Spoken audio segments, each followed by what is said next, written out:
Carlos, congratulations. 3 points for your team here tonight. But you had to be patient, but in the end, you got the job done.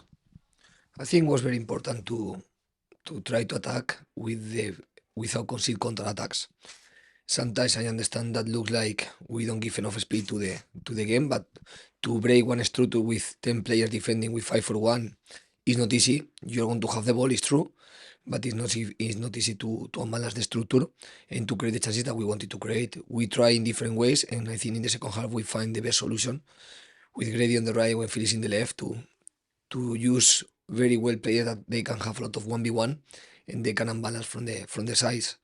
But in this type of games, you need to have a lot of maturity to don't precipitate attacks that sometimes only can create opponent counterattacks.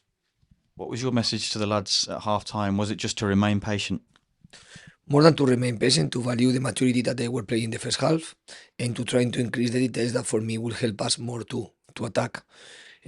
We needed more runnings in behind of the defenders, but sometimes not just to receive the ball in the back, sometimes just to stress the last line and to start to create advantages, not only in the side where the ball was, more in the opposite side.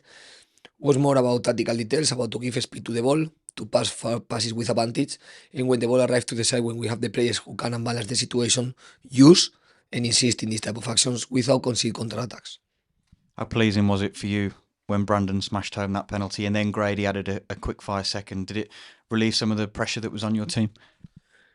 I think it was important for us to score the goal. It was important for us to have the feeling that we start to dominate the game. And I think in the second half, from the beginning, we start to have that feeling that we start to switch more the play, that we find more post players with the options to create 1v1 on the sides. And I think that the team start to, before the goal, to have the feeling that we find the way to can create something tonight. How much confidence will that give to both goal scorers tonight, Brandon and Grady? Always is important for me, for the attacking players to score, because we know that one of the responsibilities that we have with the players that play in the front of attack is the relation with the goal. We want to keep growing with Asante. Hopefully the goal help him to win confidence and to keep growing as a player, and at the same time with Grady, for me, even before the goal, he was doing a very good game, and he was key in creating the action of the penalty and after scoring the second goal. I hate to finish on a sour note, Carlos, but Cedric Kipre left injured tonight and you didn't have Shemi Ajayi or Connor Townsend involved in the matchday squad at all. What's the latest on those three players?